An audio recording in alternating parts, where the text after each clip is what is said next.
اعوذ باللہ من الشیطان الرجیم بسم اللہ الرحمن الرحیم نحمده ونصلی ونسلم علی رسولہ النبی الکریم اما بعد فاعوذ باللہ من الشیطان الرجیم بسم اللہ الرحمن الرحیم اللہم صلی علی سیدنا و مولانا محمد وعلی آلہ وصحبہ وبارک وسلم۔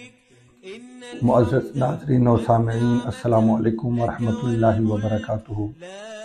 آج الحمدللہ ہم سلسلہ حج و عمرہ کی 7ویں نشست میں حاضر ہیں۔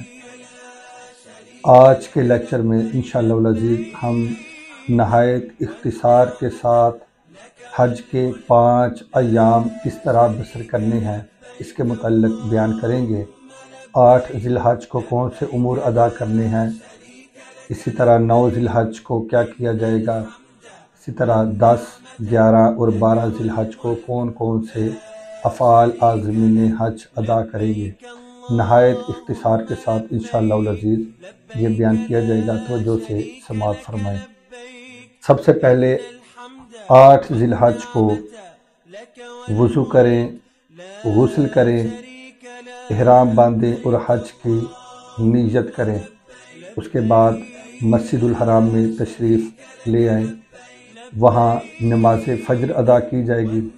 اس کے بعد آپ ظہر سے پہلے مینا کی طرف روانہ ہو جائیں گے اور ظہر، عصر، مغرب اور عشاء مینا میں ہی آپ قیام کریں گے اور وہیں یہ تمام نمازیں ادا فرمائیں گے، اور اس دن سارا دن آپ تلبیہ کی کثرت کریں گے۔ یہی پہلا دن ہے جو عازمین حج کو یہی امور سر انجام دینے ضروری ہیں۔ 9 ذی الحج کو آپ نماز فجر مینا میں ادا کر کے جب سورج طلوع ہوگا تو اس کے بعد آپ میدان عرفات کی طرف روانہ ہو جائیں گے۔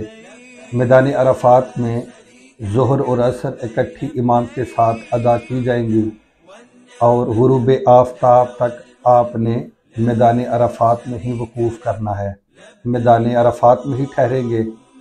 سارا دن ذکر کریں، تسبیحات کریں، مناجات کریں، دعائیں کریں، تلبیہ کی کثرت کریں اور اللہ تعالیٰ کی پاک بارگاہ میں خوب کثرت سے دعائیں مانگیں۔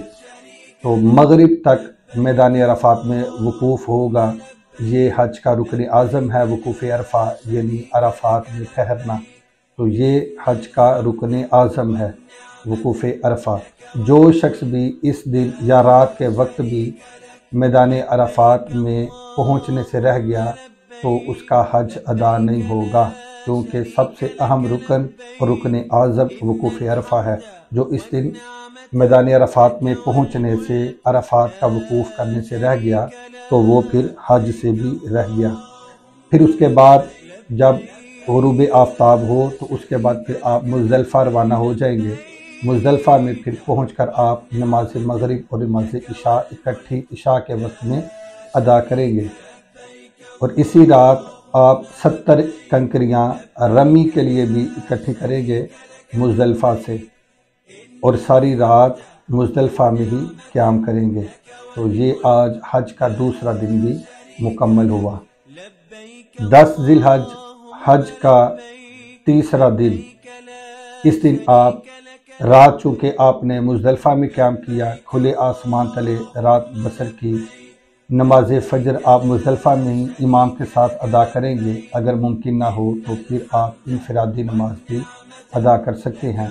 طلوع فجر سے طلوع آفتاب تک کا وقوف مزدلفہ میں یہ واجب ہے، یہ ضرور کیا جائے۔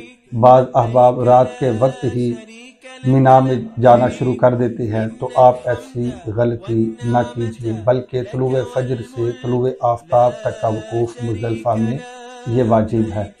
مزدلفہ میں آپ ٹھہریں گے، جب طلوع فجر ہو، جب طلوع آفتاب ہو، سورج نکل آئے تو اس کے بعد پھر آپ مینا کی طرف روانہ ہوں گے۔ مینا پہنچ کر اپنے خیموں میں اپنا ضروری سامان رکھیں گے، پھر اس کے بعد آپ تشریف لے جائیں گے جمرات پہ، جہاں سب سے بڑے شیطان کو آج کے دن 7 کنکریاں ماری جائیں گی، رمی کی جائے گی۔ جب بڑے شیطان کو 7 کنکریاں مار لیں اس کے بعد پھر آپ قربانی کریں گے، قربانی کرنے کے بعد پھر آپ حلق کروا لیں گے، حلق یا تقصیر۔ خواتین تقصیر کریں گی جبکہ مرد حلق یا تقصیر دونوں میں سے کوئی بھی کروا سکتے ہیں۔ اس کے بعد پھر آپ احرام اتار دیں گے، سادہ لباس زیب تن کریں گے، سلا ہوا لباس سادہ لباس پہن کر پھر اس کے بعد آپ مکہ تشریف لے آئیں، مکہ میں طواف زیارت کریں۔ یہ حج کا اہم فریضہ ہے، اس کو ادا کریں گے۔ حج کا اہم فریضہ یعنی طواف زیارت کر لینے کے بعد پھر صفا مروہ پہ سعی کی جائے گی۔ سعی کرنے کے بعد پھر آپ رات مکہ میں نہیں ٹھہریں گے بلکہ واپس مینا تشریف لے آئیں۔ تو یوں حج کا تیسرا دن بھی مکمل ہوا۔ آگے چوتھا دن یعنی 11 ذی الحج، 11 ذی الحج حج کا چوتھا دن۔ اس دن آپ زوال کے بعد سے لے کے غروب آفتاب تک کسی بھی وقت تینوں جمروں پہ رمی کریں گے، جمرہ اولا، جمرہ وسطیٰ اور جمرہ کبریٰ۔ تینوں جمروں پہ بالترتیب آپ رمی کریں گے، پہلے چھوٹے شیطان کو 7 کنکریاں، پھر درمیانے شیطان کو، پھر بڑے شیطان کو 7 کنکریاں ماریں گے، اور اس کے بعد پھر آپ واپس مینا اپنے خیمے میں تشریف لے آئیں گے اور سارا دن یوں ہی عبادت میں گزاریں گے اور رات مینا میں ہی قیام کریں گے۔ اس طرح چوتھا دن بھی مکمل ہوا۔ پھر آگے 12 ذی الحج حج کا 5واں دن، 5واں اور آخری دن۔ اس دن بھی آپ زوال کے بعد سے لے کے غروب آفتاب تک کسی بھی وقت میں تینوں جمروں پہ رمی کریں گے۔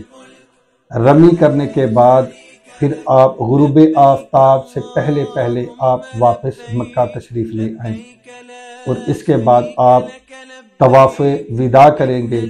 الحمدللہ اس طرح آپ کا حج کمپلیٹ ہوگا۔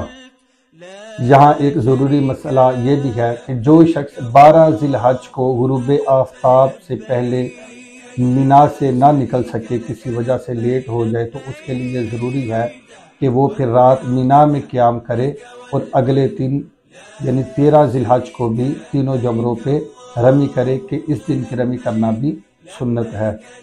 تو رمی کر کے پھر واپس مکہ تشریف لے آئیں، اور آخر میں آپ طواف وداع کریں گے، جو الحمدللہ آپ کا حج مکمل ہوگا۔ اللہ تعالیٰ آپ کا حج قبول فرمائے اور آپ کے حج کو حج مبرور بنائے، آمین۔ السلام علیکم ورحمۃ اللہ وبرکاتہ۔